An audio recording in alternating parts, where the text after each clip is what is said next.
অদৃশ্য প্রতিধ্বনি। লেখিকা তরুনিধি। পর্ব ৬। কপি করা সম্পূর্ণ নিষিদ্ধ।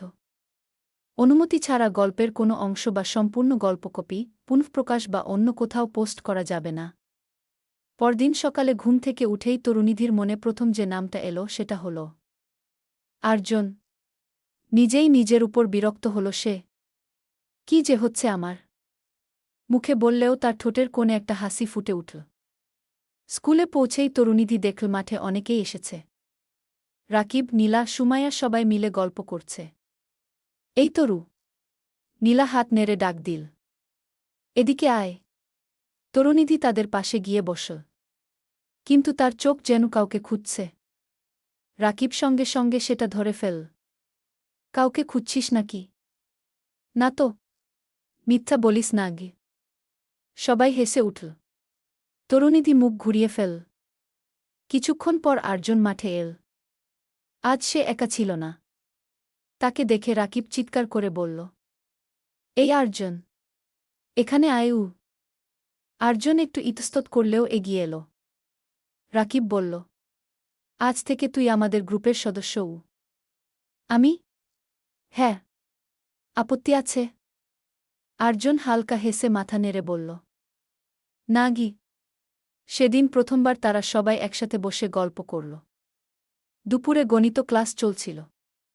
হঠাৎ স্যার বোর্ডে একটা কঠিন অঙ্ক দিলেন। পুরো ক্লাস চুপ। কেউ উত্তর দিতে পারছে না। স্যার বললেন, কে পারবে? সবাই একে অপরের দিকে তাকাতে লাগল। ঠিক তখনই আর্যন হাত তুলল। সে উঠে বোর্ডে গেল। কয়েক মিনিটের মধ্যেই পুরো সমাধান করে ফেল। ক্লাসে ফিসফাস শুরু হয়ে গেল। এত ভালো ছাত্র! আমি তো জানতামই না। তরুনিধিও অবাক হয়ে তাকিয়ে রইল। ক্লাস শেষে কয়েকজন মেয়ে আর্যনের কাছে এসে কথা বলতে লাগল। তরুনিধি দূর থেকে দেখছিল। হঠাৎ তার মনটা একটু খারাপ হয়ে গেল। কেন হল সেটা সে নিজেও জানে না।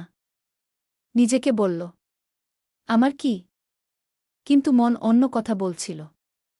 স্কুল ছুটির পর আবার সবাই একসাথে ফিরছিল। হঠাৎ নীলা বলল, চলো নদীর পাড় দিয়ে যাই।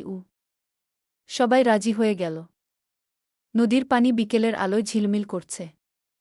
বাতাসে কাশফুল দুলছে। সুন্দর একটা বিকেল। সবাই গল্প করছে। তরুনিধি একটু দূরে গিয়ে নদীর দিকে তাকিয়ে দাঁড়াল। হঠাৎ পাশে এসে দাঁড়াল আর্যন। চুপচাপ কেন? তরুনিধি বলল, এমনি ঘে। মিথ্যা গু। কিভাবে বুঝলে? আর্যন হালকা হেসে বলল, তোমার মুখ দেখে ঘি। তরুনিধি অবাক হয়ে তাকাল।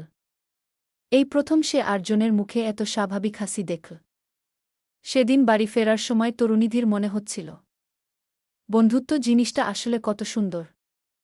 কিন্তু সে জানত না, এই বন্ধুত্বই একদিন তার জীবনের সবচেয়ে বড় শক্তি হবে। আর সবচেয়ে বড় কষ্ট। নদীর পাড়ের সেই বিকেলে কেউ ভবিষ্যৎ দেখতে পায়নি। কেউ জানত না, এই হাসিগুলো একদিন স্মৃতি হয়ে যাবে। আর কিছু স্মৃতি মানুষকে সারা জীবন তাড়া করে বেড়ায়। চলবে।